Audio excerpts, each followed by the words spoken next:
আল্লাহ পাক রব্বুল আলামিন হযরতে মূসা আলাইহিস সালাতু ওয়াস সালামকে আদেশ করলেন, ও মূসা ফাদরিব লাহুম তারিকান ফিল বাহরি ইয়াবাসা।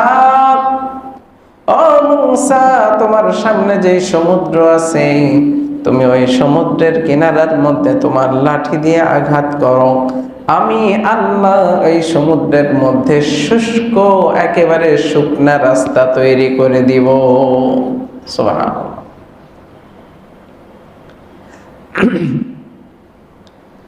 আল্লাহ পাক রব্বুল আলামিন মূসা আলাইহিস সালামকে বললেন, ও মূসা, তুমি সমুদ্রের মধ্যে লাঠি দিয়ে আঘাত করো, এই সমুদ্রের মধ্যে শুষ্ক রাস্তা তৈরি করে দিব আমি আল্লাহ। পানি যত, একটা জায়গার মধ্যে যদি পানি থাকে, দীর্ঘ সময় পানি থাকে, ওই পানিকে আপনি হঠাৎ করে সরায় ফেললেও ওই জায়গার কি শুকনা থাকবে নাকি কাদা কাদা থাকবে? তো কাদা কাদা থাকবে। আল্লাহ পাক বলেন, ও মূসা, আমার এই সমস্ত বান্দারা, তোমার উম্মত যারা, আমার বান্দারা, তারা তো দীর্ঘ সফরের জন্য বের হয়েছে, তাদের পোশাক পরিচ্ছদকে একটু সুন্দর রাখা দরকার, দীর্ঘ সময় পয় পরিষ্কার থাকা দরকার। এখন যদি আমি এই কাদা মাটি তাদের রাস্তা তৈরি করে দেই, এই মাটি দিয়ে যখন যাবে শরীরের মধ্যে কাদা লেগে যাবে, পয় পরিষ্কারের ঝামেলা হয়ে যাবে। তো আমি তো এটা চাই না, আমি চাই যে তারা স্বাচ্ছন্দ্যের সাথে অতিক্রম করুক। আল্লাহ পাক রব্বুল আলামিন মূসা আলাইহিস সালাতু ওয়াস সালামের উম্মতদেরকে স্বাচ্ছন্দ্যের সাথে চলে যাওয়ার জন্য শুষ্ক রাস্তা তৈরি করে দিলেন। হযরত মূসা আলাইহিস সালাতু ওয়াস সালাম নিজের বাহিনীদেরকে নিয়ে, নিজের সাহাবীদেরকে নিয়ে যখন সমুদ্রের মাঝখানে, ফিরাউনের বাহিনী ততক্ষণে সমুদ্রের কিনারায় এসে পৌঁছায় গেছে। যখন সমুদ্রের কিনারায় এসে দেখছে রাস্তা, শুষ্ক রাস্তা সমুদ্রের মাঝখানে, তখন ফিরাউন মনে মনে বলে এবং সবাইকে বলে, এটাই তোমাদের প্রভুর, এটাই তোমাদের প্রভুর প্রভাব। নাউযুবিল্লাহ। হযরতে মূসা আলাইহিস সালাতু ওয়াস সালাম সমুদ্রের মাঝখান থেকে অতিক্রম করে যখন নদীর ওই পারে পার হয়ে গেলেন, সমুদ্র পার হয়ে গেলেন, ততক্ষণে ফিরাউনের বাহিনী সবাই সমুদ্রের মাঝামাঝি, কেউ আর কিনারায় নাই, সমস্ত বাহিনীরা সমুদ্রের মাঝে চলে গেছে। আল্লাহ পাক রব্বুল আলামিন সমুদ্রের পানিকে এমন ভাবে মিলিত হওয়ার জন্য আদেশ করে দিয়েছেন, যেইভাবে তাদেরকে নিমজ্জিত করা দরকার সেইভাবেই করছে। وقال الله تبارك وتعالى ولقد أوحينا إلى موسى أن أسر بعبادي فاضرب لهم طريقا في البحر يبسا لا تخاف دركا ولا تخشى فأتبعهم فرعون بجنوده فغشيهم من اليم ما غشيهم وأضل فرعون قومه وما هدى يا بني إسرائيل قد أنجيناكم من عدوكم وواعدناكم جانب الطور الأيمن ونزلنا عليكم المن والسلوى كلوا من طيبات ما رزقناكم ولا تطغوا فيه فيحل عليكم غضبي ومن يحلل عليه غضبي فقد هوى وإني لغفار لمن تاب وآمن وعمل صالحا ثم اهتدى وما أعجلك عن قومك يا موسى قال هم أولئك على أثري وعجلت إليك رب لترضى صدق الله مولانا العظيم وصدق رسوله النبي الكريم ونحن على ذلك لمن الشاهدين والشاكرين والحمد لله رب العالمين الحمد لله আল্লাহ পাক রব্বুল আলামিনের মেহেরবানি ও শুকরিয়া যে আল্লাহ পাক রব্বুল আলামিন আমাদেরকে আল্লাহ পাকের ঘর মসজিদে আসার বসার কোরআনে কারীম থেকে কিছু কথা বলার শোনার জন্য সুযোগ করে দিয়েছেন। এই জন্য মহান রবের দরবারে শুকরিয়া আদায় করি, বলি আলহামদুলিল্লাহ। দরুদ ও সালাম পেশ করছি সর্বকালের সর্বশ্রেষ্ঠ মহামানব আমাদের নবী বিশ্ব নবী সৈয়দুল আম্বিয়া হযরত আকা নামদার তাজদার মদিনার মুজতবা মুহাম্মদ মুস্তাফা সাল্লাল্লাহু আলাইহি ওয়াসাল্লামের প্রতি, সাহাবায়ে কেরাম, শুহাদায়ে কেরাম, তাবেঈন, তাবে তাবেঈন, খুলাফায়ে রাশিদিন, আইম্মায়ে মুজতাহিদিন সহ পৃথিবীর শুরু থেকে নিয়ে আজ পর্যন্ত যারা যেখানে যে অবস্থায় দ্বীনের জন্য ভূমিকা পালন করেছেন এবং ঈমানের হালতে যাদের মৃত্যু হয়েছে, আমরা আল্লাহ পাকের দরবারে তাদের জন্য জান্নাতের সুউচ্চ মাকাম কামনা করছি। সকলে বলি আল্লাহুম্মা আমিন। সম্মানিত মুসল্লিয়ানে কেরাম, আমরা গত সপ্তাহে যে আলোচনাটুকু করেছিলাম, আলোচনার শেষ অংশের দিকে আমরা গুরুত্বপূর্ণ একটি বিষয় জানতে পেরেছিলাম, আর তা হলো হযরত মূসা আলাইহিস সালাতু ওয়াস সালামকে ফিরআউন যখন চ্যালেঞ্জ করলো যে মূসা, তোমার জাদুর প্রভাব কেমন, তুমি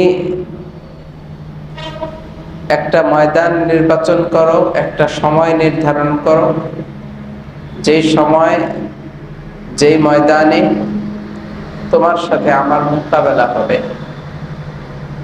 এই মোকাবেলা করার উদ্দেশ্যে ফিরআউন মিশরের যত জাদুকর ছিল সমস্ত জাদুকরদেরকে একত্রিত করেছে। কেন?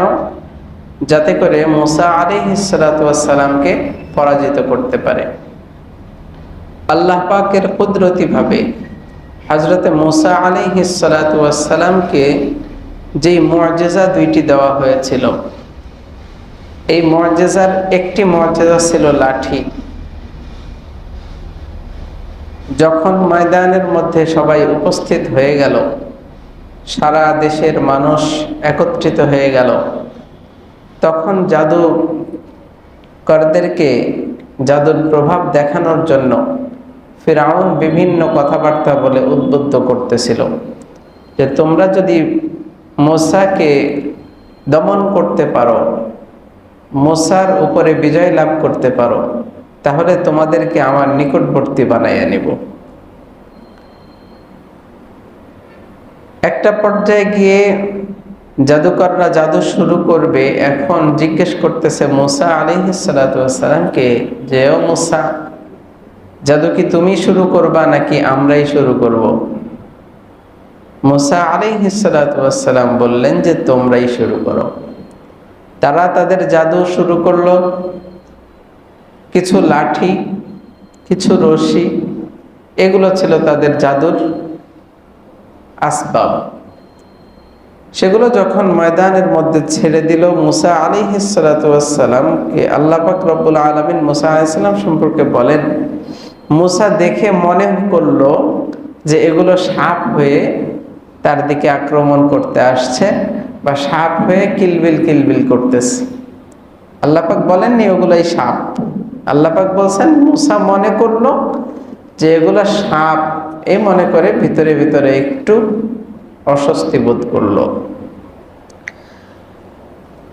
এর পরক্ষণেই আল্লাহ পাক রব্বুল আলামিন মূসা আলাইহিস সালামকে যখন আদেশ করলেন যে হে মূসা, আপনার ডান হাতের যেটা আছে সেটা আপনি মাটিতে ফেলে দেন। মূসা আলাইহিস সালাম ফেললেন। সাথে সাথে বড় আকৃতির এক জাতীয় সাপ হয়ে ওই জাদুকরদের সমস্ত সাপগুলোকে গিলে ফেললো, সমস্ত জাদুকে গিলে ফেললো। সুবহানাল্লাহ। সঙ্গে সঙ্গে ওই সমস্ত জাদুকররা মুসা আলাইহিস সালাতু ওয়াস সালামের রবের প্রতি সিজদায় পড়ে ঈমান নিয়ে আসলো। ফিরআউন বলল যে, ও মুসা, ওই জাদুকররা, তোমরা মুসার রবকে মেনে নিলা আমার অনুমতি ছাড়াই। তখন জাদুকরদের যে জবাব ছিল, এটাই হলো মূল লক্ষ্য ছিল। জাদুকরদের জবাব ছিল কেমন? জাদুকররা বলেছিল, قالوا لن نؤثرك على ما جاءنا من البينات والذي فطرنا فاقض ما أنت قاض إنما تقضي هذه الحياة الدنيا إنا آمنا بربنا ليغفر لنا خطايانا وما أكرهتنا عليه من السحر والله خير وأبقى إنه من يأت ربه مجرما فإن له جهنم লা ইয়ামুতু ফিহা ওয়ালা ইয়াহইয়া। এই আয়াতগুলোর মধ্যে জাদুকররা বলেছিল, আমরা মুসার ক্বালা আমানতুম লাহু ক্বাবলা আন আযানা লাকুম ইন্নাহু লাকাবীরুকুমুল্লাযী আল্লামাকুমুস সিহর ফালাউ কাত্তিআন্না আইদিয়াকুম ওয়া আরজুলাকুম মিন খিলাফিন ওয়া লা উসাল্লিবান্নাকুম ফি জুযু'ইন নাখল। এই আয়াতগুলোর মধ্যে ফিরআউন তাদেরকে আক্রমণাত্মক কথা বলেছিল যে তোমাদের ডান হাত বাম পা বা পেছন দিক থেকে তোমাদের হাত পা গুলো কেটে ফেলা হবে। তখন ওই সমস্ত জাদুকররা বলল, তুমি যত প্রলোভনই দেখাও, যত ভয়ই দেখাও না কেন, কোনো লাভ নাই। আমরা মুসার রবের প্রতি ঈমান নিয়ে আসছি এবং আমরা সত্যটা জেনে ফেলেছি, আমাদের সামনে সত্যটা চলে আসছে। সুবহানাল্লাহ। তো জাদুকরদের এই অবস্থা দেখে ফিরআউন তাদেরকে হত্যার জন্য চেষ্টা শুরু করে দিল। সমস্ত জাদুকরদেরকে হত্যা করবে এবং মুসার প্রতি যারা ঈমান আনছে সবাইকে হত্যা করার একটা পায়তারা শুরু করলো। তখন আল্লাহ পাক রব্বুল আলামিন হযরত মুসা আলাইহিস সালামকে একটা ওয়াহির মাধ্যমে জানায়া দিলেন, ওয়ালাকাদ আওহাইনা ইলা মুসা। আল্লাহ পাক রব্বুল আলামিন মুসা আলাইহিস সালামকে ওহী করলেন, আন আসরি বিইবাদি ফাদরিব লাহুম তারিকান ফিল বাহরি ইয়াবাসা। আন আসরি বিইবাদি, রাতারাতি আমার উম্মতদেরকে নিয়ে, আমার বান্দাদেরকে নিয়ে তুমি রাতারাতি এলাকা ছেড়ে দাও। আমার বান্দাদেরকে তুমি নিয়ে রাতারাতি এলাকা ছেড়ে দাও। কারণ তুমি যদি এখানে অবস্থান করো, ফিরআউন তো ঘোষণা করেই দিছে মুসা এবং মুসার সাথী সঙ্গী যারা আছে সবাইকে কতল করবে। সুতরাং আমি মুসাকে ওহী করে জানাই দিলাম যে, ও মুসা, আমার বান্দাদেরকে নিয়ে তুমি এই রাতারাতি এখান থেকে শহর ছেড়ে দাও, এলাকা ছেড়ে দাও। হযরত মুসা আলাইহিস সালাতু ওয়াস সালাম শহর ছেড়ে যখন চলে গেলেন, ফাদরিব লাহুম তারিকান ফিল বাহরি ইয়াবাসা, আল্লাহ পাক রব্বুল আলামিন মুসা আলাইহিস সালামকে আদেশ করার পর বের হয়ে চলে গেলেন। মুসা তার সাথী সঙ্গীদেরকে নিয়ে যখন এলাকা ছেড়ে চলে যাচ্ছেন, সকাল হয়ে গেল, রাত্রিবেলা রওনা করছে, সকাল হয়ে গেছে। এদিকে জানাজানি হয়ে গেছে যে মুসা তার দলবল নিয়ে চলে গেছে। ফিরআউন যখন জানতে পারলো যে মুসা তার দল বাহিনী নিয়ে একদিকে রওনা করছে, ফিরআউন তার দল বাহিনী নিয়ে মুসার পিছনে রওনা করার জন্য প্রস্তুত হয়ে গেল। ঠিক তখনই যখন সকাল হয়ে গেছে, মুসা আলাইহিস সালাতু ওয়াস সালামের সাহাবী যারা ছিল সামনে দেখতে পাইল যে নদীর সামনে একেবারে সমুদ্রের কিনারার কাছাকাছি চলে আসছে। পিছন দিকে তাকায় দেখে ফিরআউনের দল বলো পিছন থেকে ধাওয়া করে আসতেছে। ফিরআউনের দলের কাছে অশ্বাবাহিনী ছিল, ঘোড়া ছিল, বিভিন্ন বাহিনী সরঞ্জাম ছিল। তারা খুব দ্রুতই মুসার বাহিনীকে ধরে ফেলবে। ফলে সমস্ত সাহাবারা, মুসার সাহাবীগণ বলতেছিল, ও মূসা, তুমি কি রাতারাতি আমাদেরকে এই জন্য বের করে নিয়ে আসছো? এখন তো সামনে সমুদ্র, আমাদের যাওয়ার কোনো রাস্তা নাই, আমাদের যাওয়ার কোনো রাস্তা নাই। তুমি আমাদেরকে পিছন দিকে তাকায়া দেখো, ফেরাউনের বাহিনীও আমাদেরকে আক্রমণের জন্য আসতেছে, সামনেও আমাদের সমুদ্র, আমাদের যাওয়ার কোনো রাস্তা নাই। এখন তুমি কি আমাদেরকে এখানে কচু কাটার জন্য নিয়ে আসছো নাকি? কচু কাটার মতো কাটার জন্য নিয়ে আসছো নাকি? হযরত মূসা আলাইহিস সালাতু ওয়াস সালাম বললেন, ও আমার উম্মতেরা, তোমরা ভয় পাও না, কারণ আল্লাহ পাক আমাকে যেই রাস্তা দেখাইছেন ওই রাস্তা আল্লাহ আমার সাথে আছেন। সুবহান। ওই রাস্তায় কে আছেন? আল্লাহ আমার সাথে আছেন। হযরত মূসা আলাইহিস সালাতু ওয়াস সালাম সামনের দিকে আগাচ্ছেন, যখন সমুদ্রের একেবারে সমুদ্রের কিনারার মধ্যে চলে গেলেন, আল্লাহ পাক রব্বুল আলামিন হযরত মূসা আলাইহিস সালাতু ওয়াস সালামকে আদেশ করলেন, ও মূসা, ফাদরিব লাহুম তারিকান ফিল বাহরি ইয়াবাসা। ও মূসা, তোমার সামনে যে সমুদ্র আছে, তুমি ওই সমুদ্রের কিনারার মধ্যে তোমার লাঠি দিয়ে আঘাত করো, আমি আল্লাহ এই সমুদ্রের মধ্যে শুষ্ক একেবারে শুকনা রাস্তা তৈরি করে দিব। সুবহানাল্লাহ।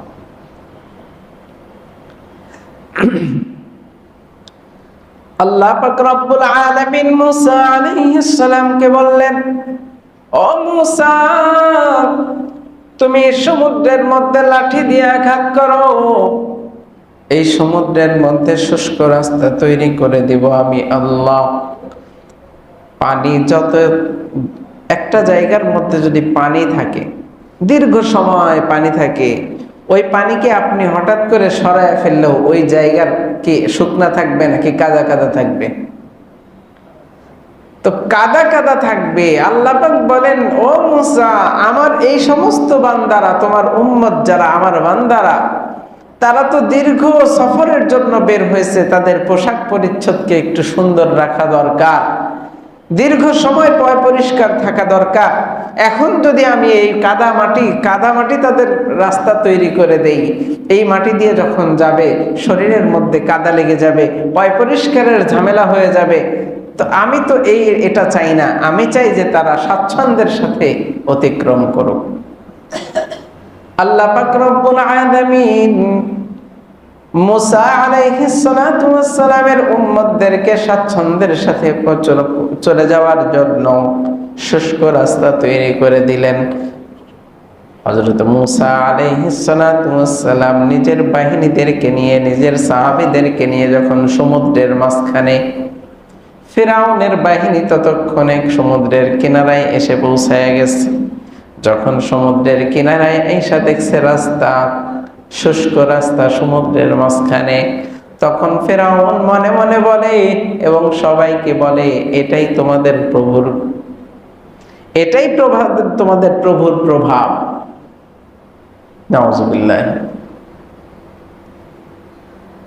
হযরত মূসা আলাইহিস সালাতু ওয়াস সালাম সমুদ্রের মাঝখান থেকে অতিক্রম করে যখন নদীর ওই পারে পার হয়ে গেলেন, সমুদ্র পার হয়ে গেলেন, ততক্ষণে ফিরাউনের বাহিনী সবাই সমুদ্রের মাঝামাঝি, কেউ আর কিনারায় নাই, সমস্ত বাহিনীরা সমুদ্রের মাঝে চলে গেছে। আল্লাহ পাক রব্বুল আলামিন সমুদ্রের পানিকে এমন ভাবে মিলিত হওয়ার জন্য আদেশ করে দিয়েছেন, যেইভাবে তাদেরকে নিমজ্জিত করা দরকার সেইভাবেই করছে। আল্লাহ পাক বললেন, ফাদরিব লাহুম তারিকান ফিল বাহরি ইয়াবাসা। ও মূসা, আপনি লাঠি দ্বারা আঘাত করে তাদের জন্য শুষ্ক রাস্তা তৈরি করে দেন। তার মানে লাঠি দিয়ে আঘাত করবে মূসা, রাস্তা তৈরি করবে কে? আল্লাহ।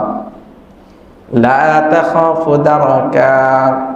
মূসা আলাইহিস সালাতু ওয়াস সালামের উম্মতটা ভয় পাইতেছিল, পিছন থেকে আক্রমণ করবে আশঙ্কা করতেছিল। এবং ভয় পাইতেছিল। আল্লাহ পাক রব্বুল আলামিন বললেন, লা তাখাফু দারাকা, তোমরা আশঙ্কার দরকার নাই, ওয়ালা তাখশা, এবং ভয়ের তোমাদের দরকার নাই, তোমরা ভয়ও পাও না, কোনো আশঙ্কাও করো না। ফাআতবাআহুম ফিরআউনু বিজুনুদিহি, ফিরআউন যখন মূসার ওই দেখানো রাস্তায় যখন নেমে গেল, ফাগাশিয়াহুম মিনাল ইয়াম্মি মা গাশিয়াহুম, ওই সমুদ্রের মাঝখানে যখন চলে গেল, সমুদ্র তাদের সাথে যেই ধরনের আচরণ করা দরকার সেই ধরনের আচরণই করলো, মানে ভালো করে ডুবাইয়া দিল। মূসার বাহিনী উঠে গেছে, ফিরআউনের বাহিনী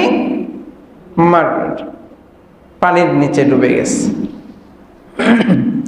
وأضل فرعون قومه وما هدى, আল্লাহ পাক রব্বুল আলামিন বলেন, وأضل فرعون قومه, ফিরআউন তার কওমকে পথভ্রষ্ট করেছে, ওয়ামা হাদা, এবং তাদের কাউকে সঠিক পথ দেখায় নাই। সে রব দাবি করল, সে নিজে খোদাই দাবি করল, রব খোদাই দাবি করার পর সে তার অনুসারীদেরকে সবাইকে পথভ্রষ্ট করে নদীর মধ্যে নিয়ে, সমুদ্রের মধ্যে নিয়ে চুবাইয়া মারল। কাউকে সেই রাস্তা থেকে আর ফিরাইতে পারল না। এরপরে আল্লাহ পাক রব্বুল আলামিন ওই যে মূসার বাহিনী সমুদ্র থেকে পার হয়ে গেল, ওই বাহিনী বনি ইসরাইলের বাহিনীদেরকে লক্ষ্য করে আল্লাহ পাক বলেন, ইয়া বনি ইসরাঈল, ও বনি ইসরাইল, قد أنجيناكم من عدوكم, আল্লাহ পাক রব্বুল আলামিন ইতিপূর্বের একটু আগের ঘটনা স্মরণ করাইয়া দিয়ে বলতেছে, قد أنجيناكم من عدوكم, ও বনি ইসরাইল, আমি তোমাদেরকে তোমাদের শত্রু থেকে বাঁচায়া নিলাম। قد أنجيناكم من عدوكم, তোমাদের শত্রু থেকে তোমাকে নিরাপত্তা দিলাম, বাঁচায়া নিলাম, মুক্তি দিলাম। وواعدناكم جانب الطور الأيمن, وواعدناكم جانب الطور الأيمن, এরপরে সমুদ্র থেকে যখন পার হয়ে চলে আসলা তাদেরকে ডুবাইয়া দিলাম, এবং তোমাদের জন্য তুর পর্বতের ডান পাশে একটা সুন্দর জায়গায় তোমাদেরকে অবস্থান করার জন্য বললাম। وَنَزَّلْنَا عَلَيْكُمُ الْمَنَّ وَالسَّلْوَى, এবং তোমাদের হাতের কোনো অবস্থা ভালো না, তোমাদের খাবার দাবার নাই, আমি আল্লাহ তোমাদের জন্য মান্নুন এবং সালওয়া নামক খাবার তোমাদের জন্য পরিবেশন করলাম। আল্লাহ পাক রব্বুল আলামিন বলেন, তোমাদের খাবার দাবারের কোনো টেনশন নাই, আমি আল্লাহ তোমাদেরকে জান্নাতি খাবার পরিবেশন করব। আমি আল্লাহ তোমাদেরকে মান্নুন এবং সালওয়া, এই দুই ধরনের খাবার ওই বনি ইসরাইলদেরকে আল্লাহ পাক রব্বুল আলামিন জান্নাত থেকে নাজিল করে দিতেন। মান্নুন বলা হয় এমন খাবারকে, সুমিষ্ট স্বাদের হালুয়া জাতীয় এক জাতীয় খাবারকে মান্নুন বলা হয়। আর সালওয়া বলা হয় এমন খাবারকে যে সুন্দর সুন্দর পাখি আছে না, পাখি, আমরা অনেক সময় দেখি যে এই শীতকালে অতিথি পাখি আসে, অতিথি পাখি মেরে অনেকে খায়, খায় না?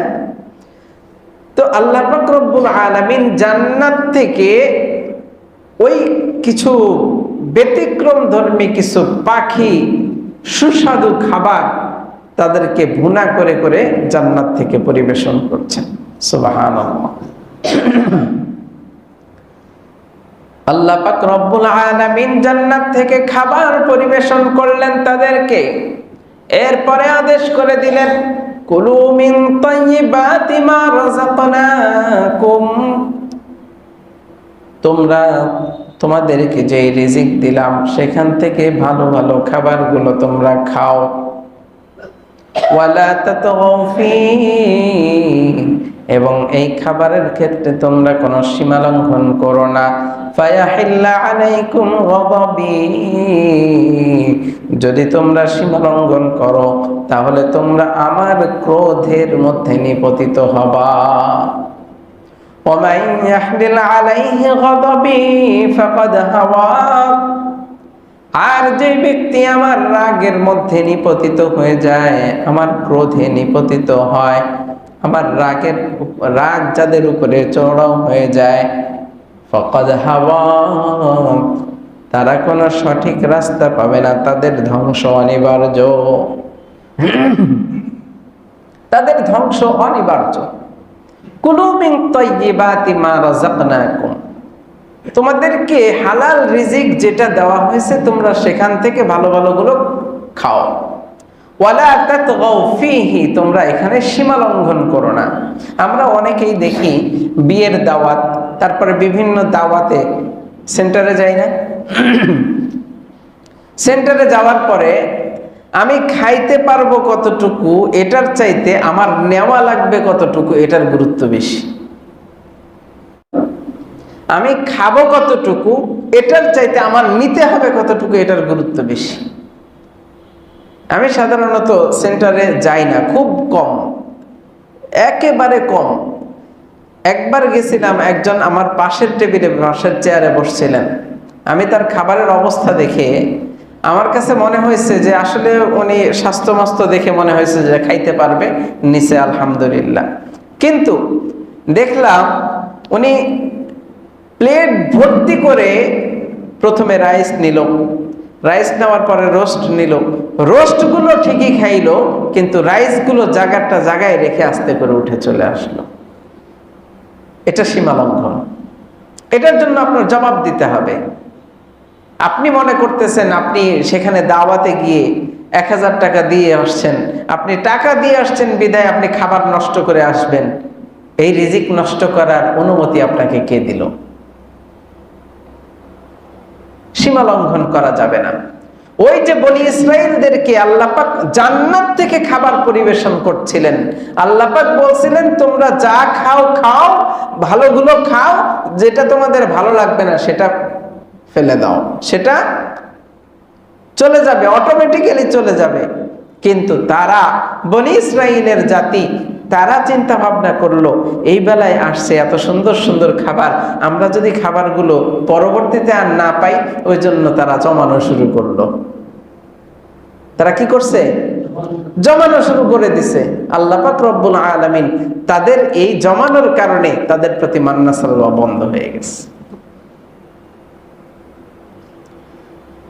যদি কোথাও কোথাও এরকম বয়ান পাওয়া যায় যে যদি ওই সময় বনি ইসরাইলের লোকেরা মান্না সালওয়ার উপরে ইক্তেফা করত, নিজেদের যতটুকু প্রয়োজন ততটুকু খাইতো, বাকিটা রেখে দিত, আল্লাহ পাক রব্বুল আলামিন কিয়ামত পর্যন্ত ওই খাবার মানুষ, সারা দুনিয়ার মানুষকে খাওয়াইতেন।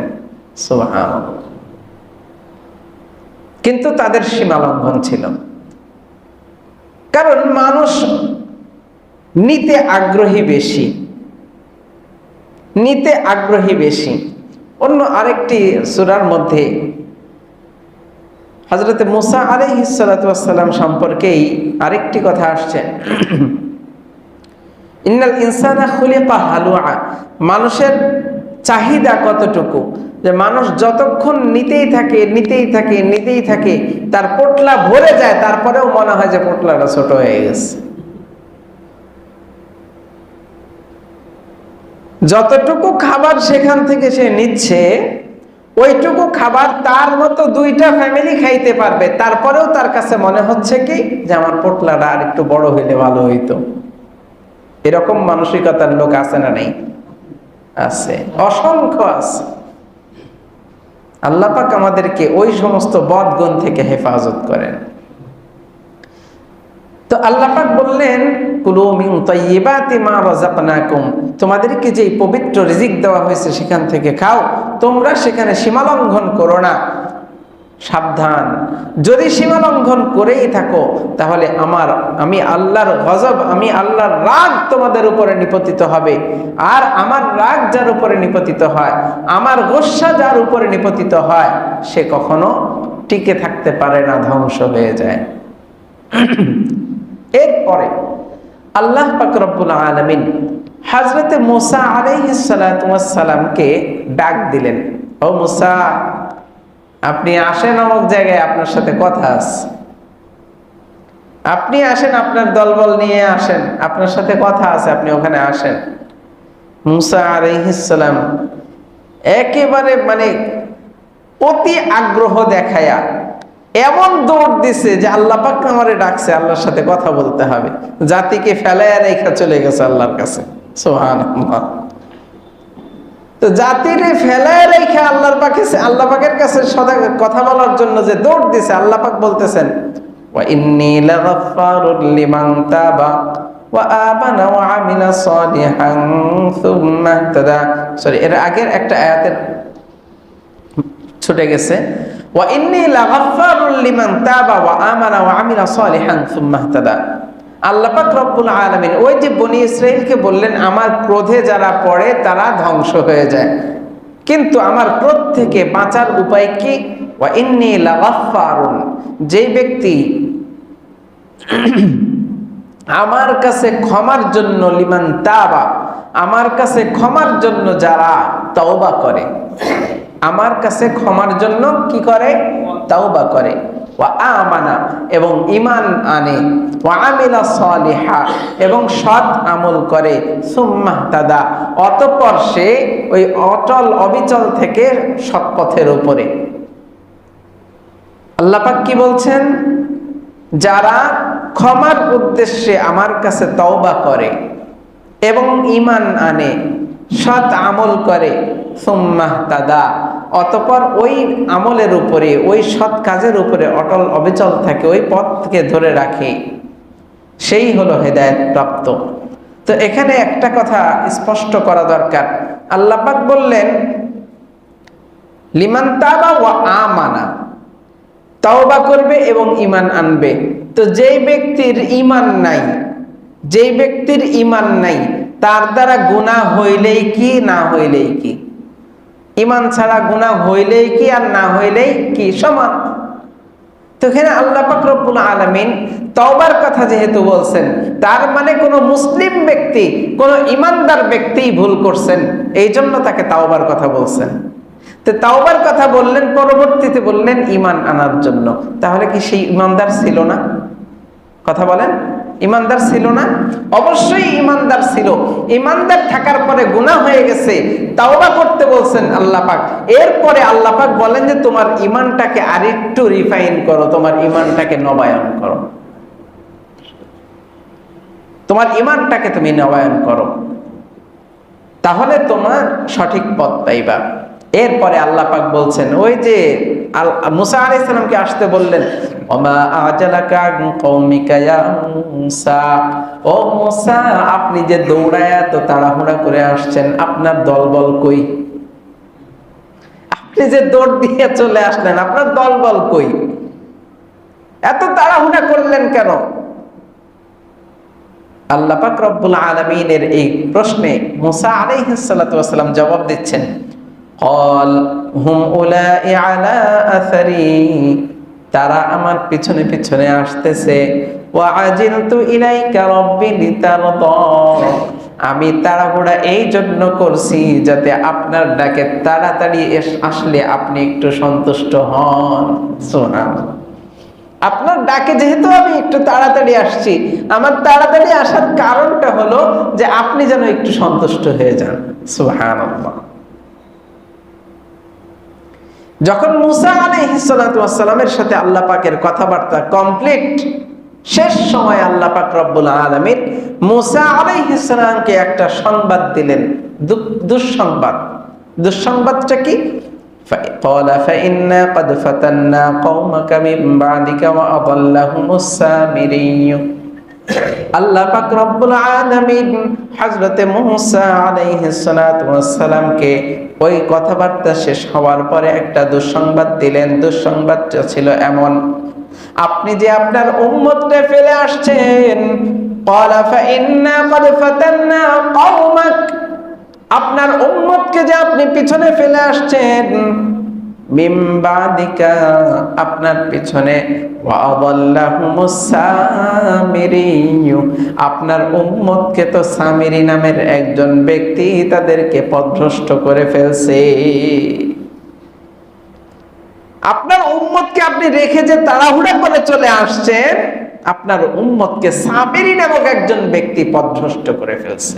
পথভ্রষ্ট কিভাবে করলো, সামিরীটাকে পথভ্রষ্ট কিভাবে করলো, এবং পরবর্তীতে মূসা আলাইহিস সালাতু ওয়াস সালাম তাদের ব্যাপারে কি বক্তব্য দিলেন, এই কথাগুলো ইনশাআল্লাহ আমরা আগামী সপ্তাহে জানার চেষ্টা করব।